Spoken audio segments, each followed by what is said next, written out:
Passaremos agora à última apresentação dessa segunda parte do fórum, com Sóstenes Macedo, apresentando sobre atuação da Defesa Civil na construção de uma Salvador mais resiliente. Esse tema terá 30 minutos. Diretor-Geral da Defesa Civil de Salvador, Codesal. Presidente do Fórum Nacional dos Secretários de Defesa Civil das Capitais e Grandes Cidades. Membro titular do Conselho Nacional de Proteção e Defesa Civil. Especialista em Direito Público Municipal. Especialista em Gestão Pública. Especialista em Meio Ambiente, Desenvolvimento e Sustentabilidade. Especialista em Ciências Políticas. Especialista em Docência do Ensino Superior. Especialista em Bombeiro Civil. Pós-graduando em Gestão Pública e Defesa Civil pela Universidade Federal de Juiz de Fora. Bacharel em Direito, bacharel em Turismo. Com a palavra, Sóstenes Macedo.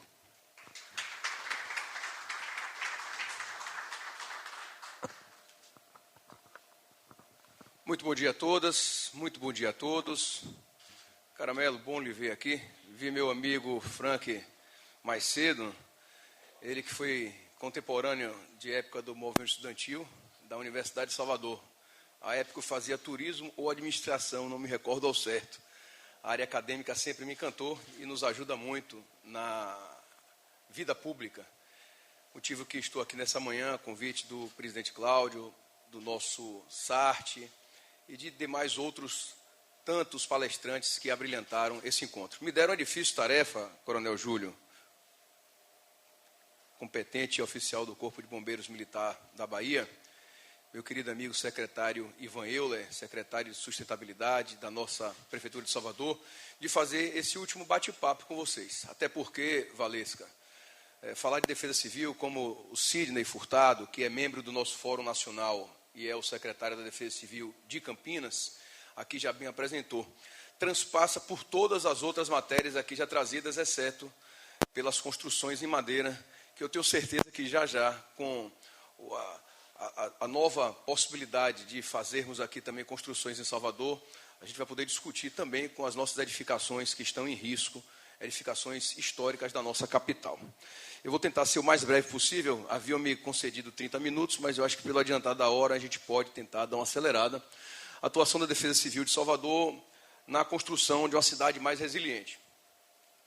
De uma forma muito preliminar, todos aqui se recordam, pelo menos todos que são da nossa capital, de como a cidade reagia aos momentos chuvosos, sobretudo nos períodos de março, abril, maio e junho, a quadra chuvosa da nossa cidade, com grandes acumulados pluviométricos. Histórico da cidade, pela última oportunidade em 2015, nós tivemos a última tragédia, com 26 vidas perdidas. De lá para cá, não mais aconteceram tragédias, e nos últimos 4 anos, graças ao bom Deus e muito trabalho realizado pela Prefeitura de Salvador e outros entes, nós não vemos mais mortes, perdas de vidas aqui na nossa cidade por conta das chuvas.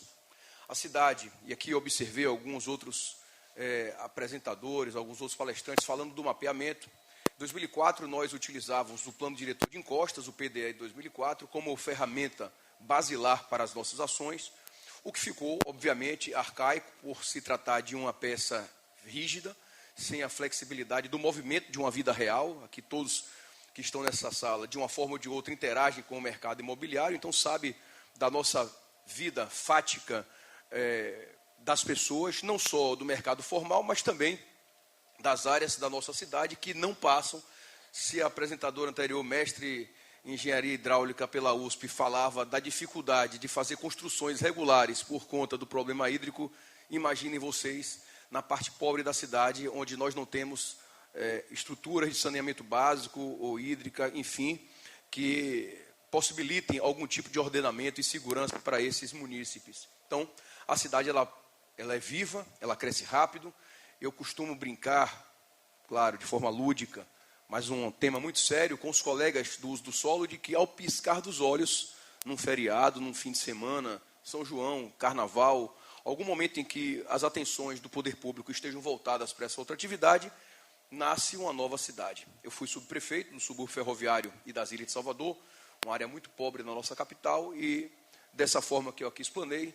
Na sexta-feira, quando eu concluí os meus trabalhos laborais, eu saía deixando um cenário. Na segunda-feira seguinte, ou após um feriado mais longo, nós já tínhamos uma operação de nova edificação ali instituída, sem a técnica devida, sem nenhum acompanhamento por profissional habilitado pelo CREA ou pelo CAU, enfim, trazendo insegurança para a nossa cidade. Nós temos hoje 171 áreas de risco que são mapeadas pela Defesa Civil de Salvador. No passado, como eu disse, pelo Plano Diretor de Encostas, eram 433. Ocorre, entretanto, que naquele momento nós tínhamos algo muito menor em termos de dimensão do que o que utilizamos hoje nos nossos parâmetros de trabalho. É como se eu fosse um ponto de risco, Frank, que está ali atrás, outro ponto de risco, e o nosso Sidney, outro ponto de risco, uma outra área. Nós adensamos e construímos assim uma nova poligonal maior, utilizando todos aqueles, como o SART, que estava dentro dessa divisão territorial, mas não era ainda estudado, e ele passa também a ser estudado. Então, hoje nós contamos com 171 áreas, ao invés das 433, entretanto, pulamos de 8,4 km² para mais de 20 km² de mapeamentos constantes realizados por equipe multidisciplinar. Nós temos hoje no nosso corpo técnico da Defesa Civil de Salvador cerca de 200 colaboradores, desses, conto com 2 aqui presentes, meu assessor-chefe, Dr. Carlos Eduardo, e o nosso chefe do jurídico, Dr. Daniel Galo. São 200 colaboradores com as mais diversas áreas de atuação multidisciplinar, entre engenheiros civis, engenheiros agrônomos, engenheiros agrimensores, engenheiros eletricistas, engenheiros ambientais, sanitaristas, arquitetos, geólogos, meteorologistas, advogados, enfim, para melhor municiar não só os dados da própria Codesal, mas também de todo o Sistema Municipal de Proteção e Defesa Civil e também aqueles que, porventura, façam uso das nossas informações, como o mercado imobiliário. Falando um pouco também do CEMADEC, e só para tranquilizar vocês, até porque Sidney já fez a apresentação padrão Defesa Civil, Sidney, que é um especialista na área, um colega muito querido, que atua conosco dentro do Fórum Nacional dos Secretários de Defesa Civis das capitais, é uma referência da Defesa Civil em todo o país, junto conosco e com outros colegas como os de Niterói, agora Porto Alegre, que passou por uma problemática muito grande, também um outro competente dirigente, mas é claro que eu não posso passar para as discussões do tema do 15º Fórum e não transitar pela nossa área primária, que é a nossa Codesal. Nós contamos hoje com o CEMADEC, instituído em 2016, à época, pelo então prefeito ACM Neto, após a reestruturação da Defesa Civil. Até aquele momento, 2015, era apenas uma coordenadoria, sem estrutura própria, sem orçamento próprio, sem nenhum tipo de vida própria, quando, naquele ato, após os incidentes de 2015, com as perdas de vidas, foi reestruturada e constituída a nova Defesa Civil de Salvador. Passamos a ter orçamento próprio, vida própria e uma série de protocolos. Contratualizamos com o IPT, o Instituto de Pesquisas Técnicas de São Paulo. Eles aplicaram aqui os nossos protocolos do nosso plano de defesa civil, plano preventivo, para que nós soubéssemos como nos comportar. Inclusive, informarmos a população de como se comportar também quando das chegadas dos episódios de extremos climáticos na nossa cidade. O nosso CEMADEC, ele funciona em regime de plantão 24 horas por dia, todos os dias do ano. O prefeito Bruno e a vice-prefeita Ana deram continuidade a esse trabalho, ampliando a nossa ação. Hoje nós contamos com 147 sensores, como eu disse, em regime de plantão 24 horas por dia, coordenado por uma engenheira civil, abaixo 2 chefias com estatísticas que ficam à frente, meteorologistas, engenheiros eletricistas, que fazem esse acompanhamento seguido de operadores que rodam aí os plantões de fim de semana, feriados, para que todos nós saibamos o que vai acontecer. O que ocorre agora, por exemplo, em São Paulo, em Campinas, o Sidney está aqui, e um sistema começou a atuar naquela cidade desde ontem e hoje já vem trazendo transtornos. Rapidamente eu já aciono a minha equipe, porque nós funcionamos em regime de sistema. Então sempre auxiliamos outros pares. Já enviei a prefeita de Francisco Morato, a prefeita Renata Sene, lá em São Paulo, a previsão para os próximos dias e também para a prefeita de Franco da Rocha, para que ela possa saber como se comportar em relação às suas cidades. Mas, Sóstenes, você de Salvador está fazendo esse tipo de suporte a outros municípios? Sim. Salvador hoje é hub de resiliência, tal como Campinas, tal como Recife, tal como Porto Alegre, das Nações Unidas. essa política do Make Syria Resilient. Você falou bonito na entrevista de ontem, Sartre. Eu assisti a sua entrevista inteira. O MCR 2030, nós fazemos parte, fomos certificados pelas Nações Unidas. Eu tive a oportunidade, junto com Sidney e o prefeito Dário Saad, lá de Campinas, estarmos em Punta del Este recebendo essa certificação, o que mostra o quanto nós evoluímos nesses últimos anos, nos tornando, evidentemente, uma referência para todo o Brasil. O nosso CEMADEC, ele faz esse acompanhamento para garantir que todos nós saibamos o que vai acontecer. Vocês devem ter acompanhado o ocorrido agora na Espanha, e uma das maiores queixas da população espanhola se dava justamente pela falta de informação prévia. O mesmo que aconteceu no litoral paulista, em São Sebastião. Graças a Deus, a esse trabalho, a essa dedicação, mas principalmente, eu me lembro da frase que o Sidney disse: quem vai pagar a conta? Nós pagamos a conta. Desde o prefeito Neto, hoje com o prefeito Bruno, a Defesa Civil de Salvador conta com cerca de 30 milhões de orçamento para fazer política pública realmente voltada para a área de prevenção. Muito do que nós vimos, e pasmem, o governo federal insiste em não fazer política pública de prevenção, apenas dando retorno e resposta quando os episódios traumáticos acontecem nas cidades, porque, invariavelmente, é na carga dos prefeitos que fica ali a conta dos episódios traumáticos com essas ocorrências. É claro que os governos estaduais também têm a sua parcela e precisam auxiliar, o federal também, mas a população, os atores locais buscam sempre a administração municipal, quando o correto seria que o governo federal colocasse a maior parte dos recursos. Felizmente, nós temos estruturas federais que estão sucateadas, algumas de conhecimento público, a exemplo do Instituto Nacional de Meteorologia, que conta apenas com 2 estações em Salvador. Nós temos 147, 2 do IMET. As demais, a Prefeitura de Salvador que tem que instituir para municiar essas informações. E aqui eu vejo colegas da Secretaria de Manutenção, o secretário Lázaro Gés já estava aqui há pouco também. Mais cedo eu vi o vereador André Fraga, que é um parceiro nosso também de caminhada. E todos que precisam ter as informações sabem por que a Prefeitura faz esse tipo de aplicação. Nós fazemos os alertas, nós fazemos a monitoria e deixamos a população sabedora das condições meteorológicas. Aí são os estágios do nosso Plano Preventivo de Defesa Civil. Isso não é feito no achismo, para que não ocorram episódios, por exemplo, como os que aconteceram há pouco no Rio Grande do Sul. Verdade, nós precisamos registrar que o governador daquele estado foi à rede de comunicação informar da chegada daqueles episódios climáticos extremos, mas não basta que nós estejamos na imprensa dizendo que vai chover, e que vai chover muito. As populações que vivem nas áreas de risco sabem o que vão fazer, como vão proceder? Em Salvador, sim. Todos os anos nós realizamos simulados de evacuação, alguns desses com parceria com o Corpo de Bombeiros, outros com parcerias com a Guarda Municipal, mas sempre utilizando do Sistema Municipal de Proteção e Defesa Civil. O Sistema Municipal de Proteção e Defesa Civil de Salvador funciona muito bem. Talvez o que funcione melhor em todo o Brasil. Há decretos, legislações municipais em que garantem, ou pelo bem ou pelo mal, como dizem, ou pelo amor ou pela dor, o cumprimento das obrigações de cada parte que faz parte desse processo. Graças a Deus, a nossa relação é muito amigável, é muito cortês. Da mesma forma com que somos corteses quando acionados, nós praticamos e participamos de forma muito conjunta e vem dando certo esse tipo de operação. Aí é só a informação, esses dados, obviamente, eles mudam de cidade para cidade, cenário para cenário, porque são estudos geológicos realizados em cada uma dessas praças. Aqui em Salvador, esses são os nossos parâmetros. É diferente, por exemplo, de São Sebastião. Eu observei, Sidney, que quando houve o primeiro acionamento de sirenes, se dava com 100 milímetros em 24 horas.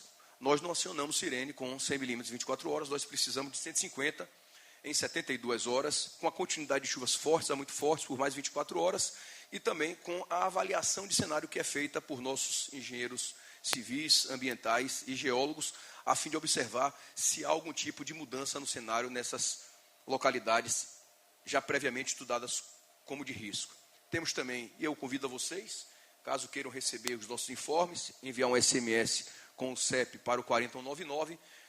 Nós temos nessa plataforma hoje mais de 100 mil pessoas cadastradas que recebem sempre quando há algum tipo de mudança de cenário ou chuvas mais fortes na nossa capital.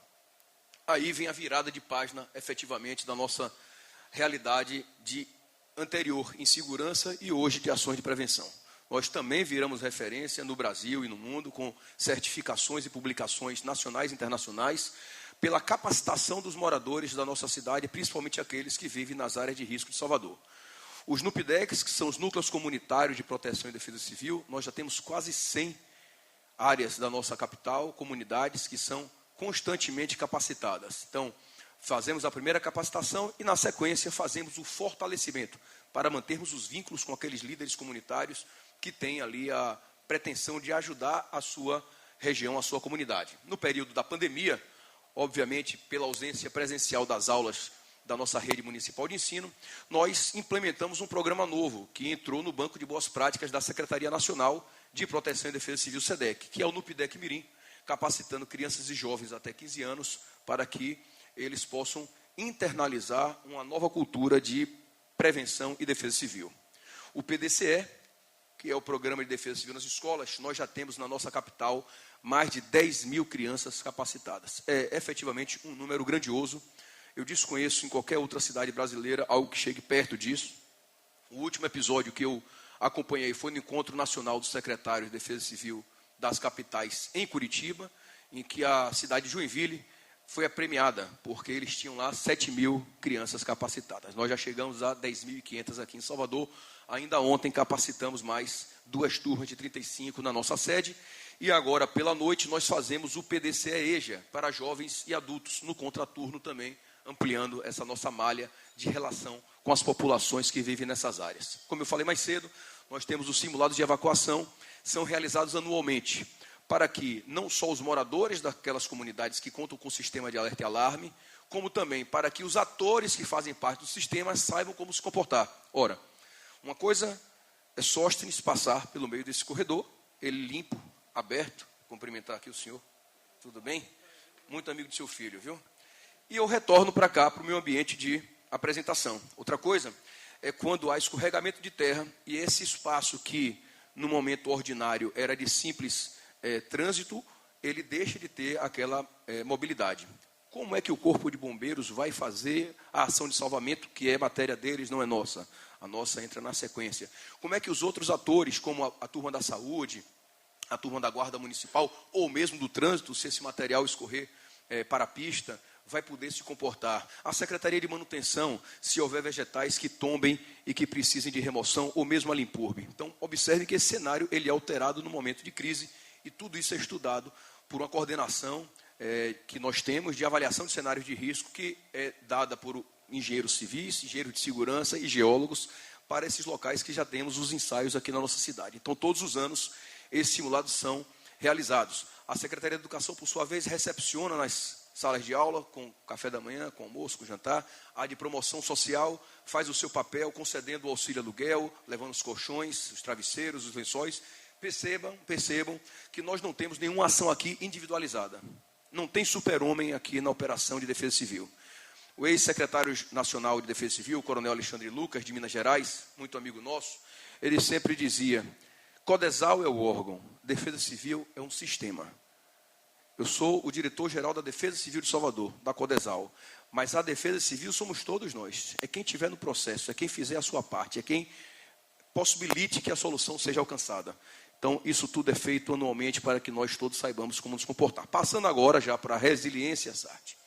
E nós conversamos muito sobre isso. Fica muito enraizado no imaginário popular falar de resiliência, falar de natureza, falar de meio ambiente. Sim e não. O que é ser resiliente? Como é se comportar de forma resiliente?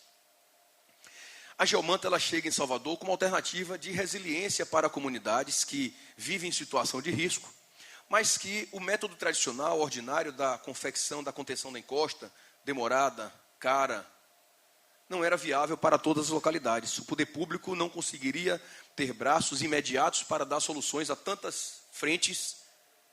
E aí fomos buscar novas soluções. Pernambuco, Espírito Santo, encontramos a Geomanta. Inicialmente, inclusive, combatida pela turma dos engenheiros. Depois explicada plenamente que não se tratava de uma contenção, mas sim de uma proteção, acolhida por todos. Nós já passamos de 300 geomantas instaladas em Salvador. Geomantas que, é claro, passam por estudos e análises para cada localidade. Ela não serve para toda e qualquer superfície. Tem uma série de condicionantes, inclinação, tipo de material. Não, é uma área de material emprestado. Muito dificilmente vai caber a instalação de uma geomanta. Ela já está com a superfície negativo, possivelmente também não, dependendo da compactação daquele material. Então, hoje nós temos aí cerca de 30 milhões de reais investidos em quase 320 geomantas. Se vocês observarem que nós temos contenções que individualmente totalizam mais de 20, nós conseguimos com o mesmo recurso ampliar em diversas áreas da cidade. E aí uma provocação que eu faço, é claro, para o mercado que mexe com construção. Por que não participarem desses certames? A empresa que nos serve hoje, ela é de Pernambuco.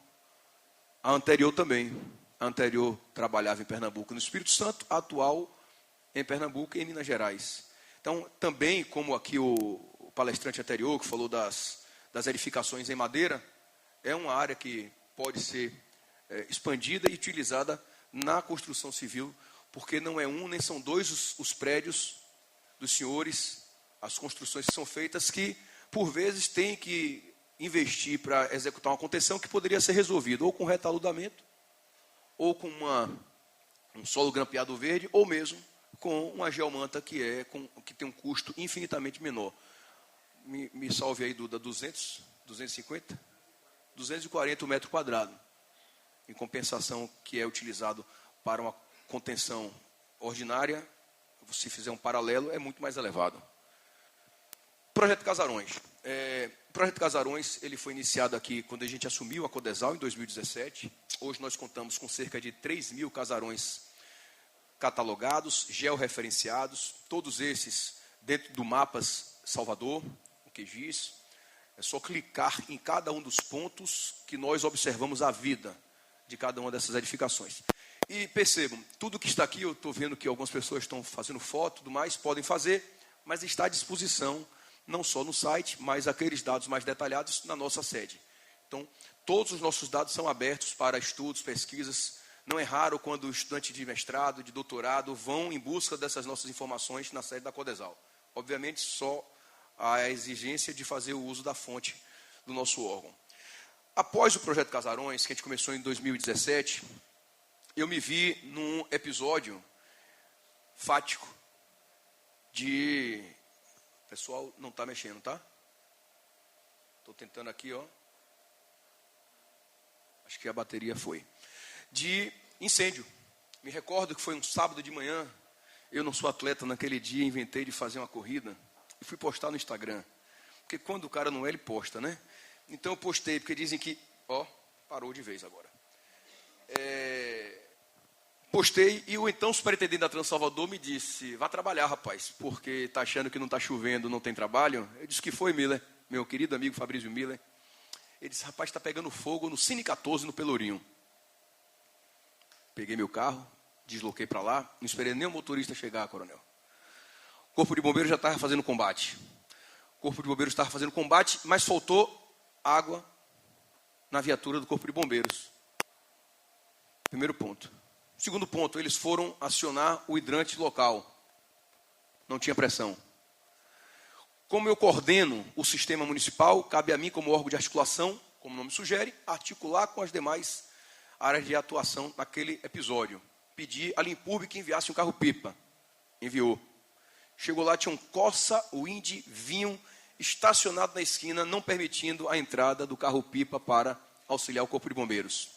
CEMOB, Mobilidade e Trânsito Transalvador. Com tudo isso, sem nenhuma vida perdida, o bem foi perdido. Presido o Comitê Interinstitucional de Ações Emergenciais. Convoquei a reunião, Coronel Neuzito, Coronel Nobre, a turma da Embasa, DPT, Polícia Militar, Prefeitura Bairro.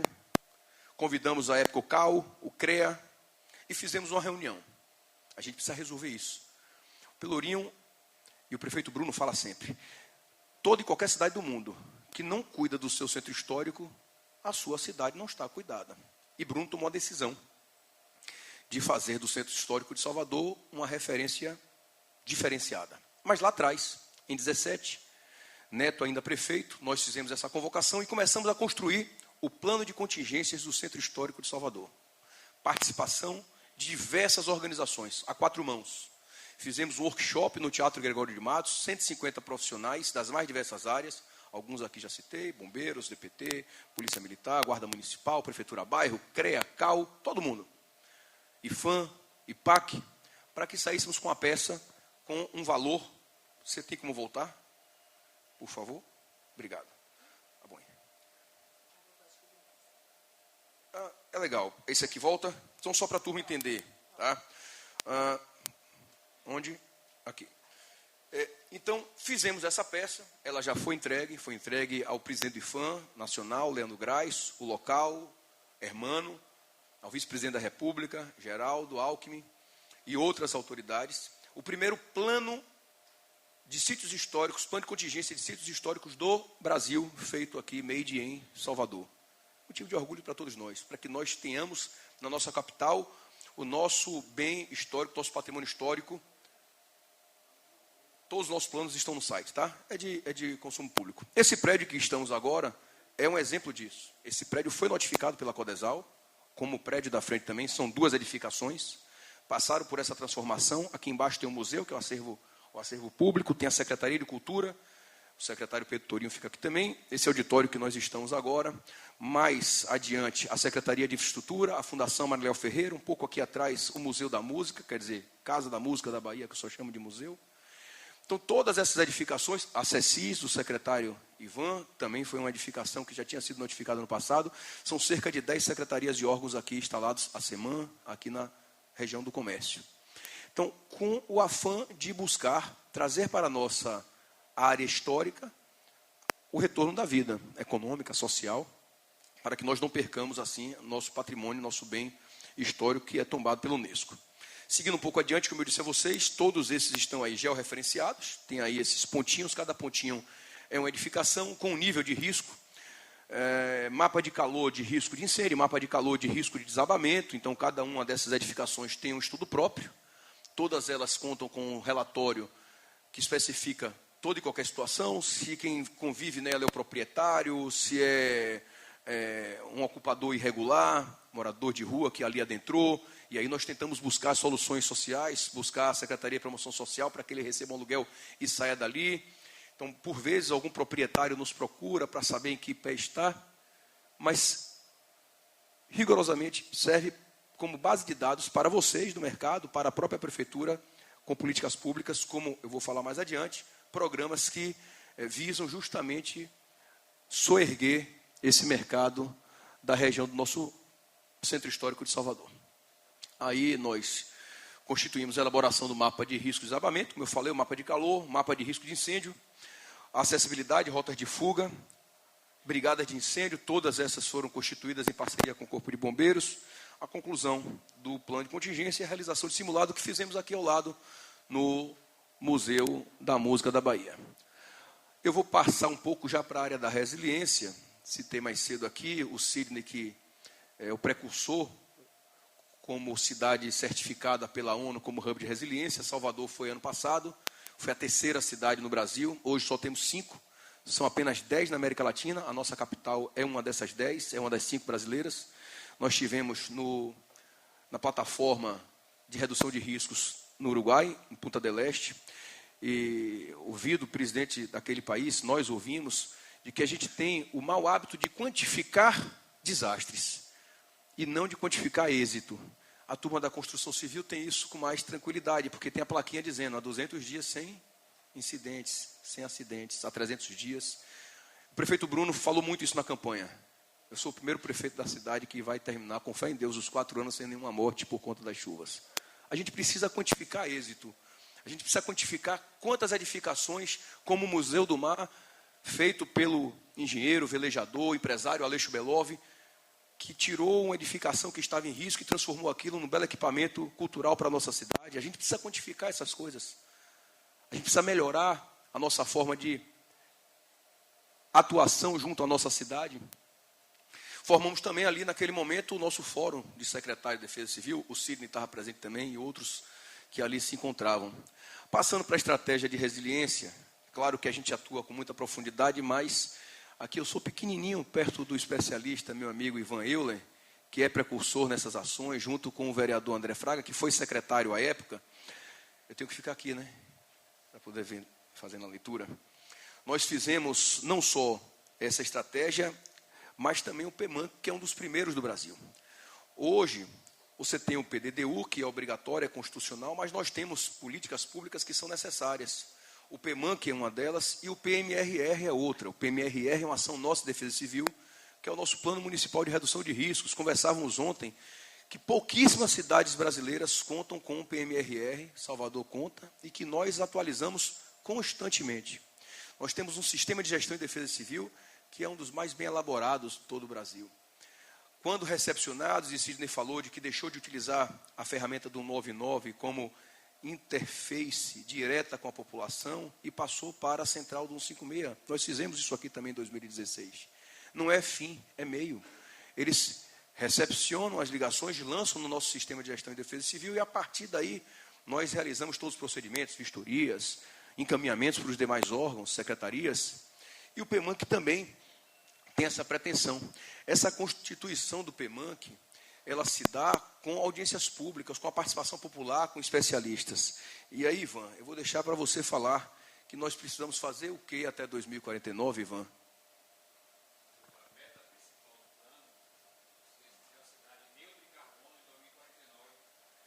Isso Salvador está pensando. Isso começou ainda com o Neto. Bruno vem dando a sua contribuição. Participou da COP26 em Glasgow.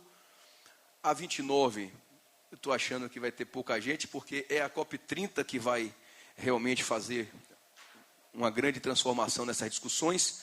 Eu lhe pedi que me apresentasse 10 minutos e 5. Você só me deu 5, você me apertou agora, viu? Vou tentar adiantar. Mas eu vou falar aqui do Jardim de Chuvas. Eu conversava com o Coronel Júlio. Salvador avançou muito nas relações internacionais. Nós, pela Defesa Civil, começamos a participar de uma série de certames, de concursos internacionais e vencemos alguns desses. Um deles é o Jardim de Chuva. Nós adquirimos R$100 mil de organismos internacionais, C40, GIZ, e nós participamos de uma série de treinamentos com esse recurso e também implantamos um Jardim de Chuva ali próximo ao Bolivar 161 como piloto. A SEMAN participou, a CECIS participou, a nossa Codesal pilotando. Foi o primeiro investimento que fizemos. Além do Jardim de Chuva, nós temos os telhados verdes, que são implementados pela CECIS. Como eu disse, percebam que nenhuma ação é feita por um órgão especificamente, mas é transversalizado. O solo grampeado verde. Essa foi uma provocação nossa, porque quem executa obras na cidade é a CEINFRA por meio da SUCOP. Nós não fazemos obra, nós fazemos o mais próximo de obra, a Geomanta. Mas nós provocamos os colegas daquelas pastas para que começassem a instituir, porque eu não sou arquiteto, minha formação é no direito, é na administração, também no turismo, mas você passar por corredores cinzas por toda a cidade fica algo muito agressivo. Então solicitamos e começou a ser implantado, como na região de Ondina e outros espaços da cidade, o solo grampeado verde, que para a engenharia não era nenhuma novidade, mas para aplicação em Salvador passou a ser. Nós temos a Vila Barro Branco, que no passado era um espaço, uma ferida social da nossa cidade. Talvez tenha sido o último episódio de grandes tragédias em Salvador, com cerca de 11 vidas perdidas, das 26 daquele ano. Daquele momento em diante, nós iniciamos um trabalho de execução dessa grande contenção de encosta. Na sequência, com a constituição de edificações para a Vila Barro Branco, são 120 unidades habitacionais que justamente recebem egressos de área de risco de Salvador. Então, todos os moradores que aí estão vieram de área de risco da nossa cidade, garantindo que eles estejam em segurança. Claro, com parque, com outras estruturas, garantindo também um conforto, uma qualidade de vida para essa população tão sofrida que, outrora, passavam suas noites sem saber se acordariam no dia seguinte. A Guerreira Zeferina, são mais de 250 unidades habitacionais. Diferente da Vila Barro Branco, ela não tinha um problema do risco geológico, o risco dela era hidrológico e também de saneamento básico. Foi uma tomada de decisão também de governo. Como o Sidney disse, isso não se faz com um sorriso no rosto apenas, é com decisão, é com orçamento, é com recurso, vontade política. E na época, Neto, ele colocou recurso para fazer esse grande conjunto, que além da questão esportiva, com quadras e tudo mais, tem uma escola na localidade. Se falou aqui, eu não quero ser indelicado, eu só me lembro da sua titulação, que é mestra na USP em Virgínia. Virgínia falou muito do problema do recurso hídrico e de soluções de implementação, de reuso de água. Eu tive a oportunidade de participar de um treinamento em Roterdã, pela C40, e fiquei impressionado. Toda a água que cai naquela cidade, toda e qualquer gota d'água que cai naquela cidade, ela é tratada antes de ser reutilizada. Eu, ignorante, ainda disse, mas a água que vai para os jardins precisam passar por tratamento? E o engenheiro responsável pela cidade que fez a apresentação a todos nós, toda a água que cai em Roterdã é tratada antes de retornar para qualquer uso, mesmo para os jardins. Então, a gente acha que está um pouco longe desse cenário, mas a gente tem que perseguir isso. E essa guerreira zeferina, como Mané Dendê, que eu vou apresentar um pouco mais adiante, já começa a ter esse tipo de contribuição. Mané Dendê, eu vou ter que agilizar, senão ela vai puxar minha orelha. Eu aconselho a todos que gostam de urbanismo, de edificações, de construção civil. Sartre, eu tenho certeza que conhece isso aqui muito bem, e outros presentes aqui nessa manhã. O Mané Dendê, sem sombra de dúvidas, é a maior obra que está em curso na nossa cidade. São 150 milhões de dólares que estão acontecendo hoje, ontem, e vai continuar acontecendo amanhã. Foi uma decisão do prefeito Bruno de fazer a transformação de 5 bairros do nosso subúrbio ferroviário de Salvador.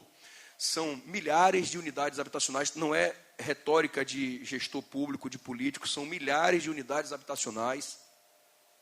Você passa aqui não só pela limpeza do próprio rio que leva o nome, Mané Dendê, que faz o corte dessa importante obra, com a série de pré-requisitos e acompanhamento da qualidade da água e de outras mais ações que são feitas no dia a dia. São 11 pontos de monitoramento de água subterrânea, 4 pontos de monitoramento de água superficial, além dos ecopontos que estão sendo instalados. É louco isso, mas é real. Nós tínhamos apenas um ecoponto, que era no Itaigara, depois começamos a instituir em outras regiões de Salvador. Somente nos bairros do Mané Dendê vão passar por 4, além de um galpão para material reciclável. Esse monitoramento já está sendo realizado, já está em curso, embora a obra não tenha sido concluída, é uma obra faseada. Nós estamos trabalhando em etapas. Fizemos agora um espaço cultural com um terminal rodoviário, mercado, tudo junto num único local, que era no passado um espaço de muito risco de alagamentos, e que a Defesa Civil, que a Codesal, anualmente retornava para fazer notificações e tirar as pessoas dessa condição, mesmo que temporariamente.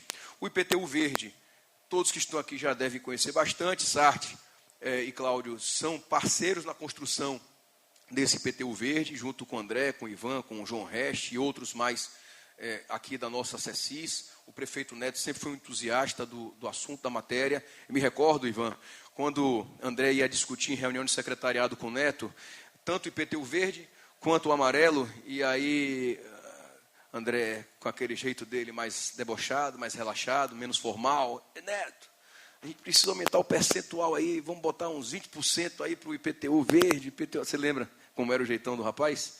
Ele estava aqui, ele devia estar aqui para escutar isso agora. Aí Neto disse, 10, viu, André? 10, viu, André? Mas é o gesto da administração em dizer, vamos percorrer esse caminho e vamos buscar esse expediente, esse formato. Porque Salvador precisa dar o exemplo, Salvador precisa fazer a sua parte, e a nossa cidade vem fazendo isso com maestria.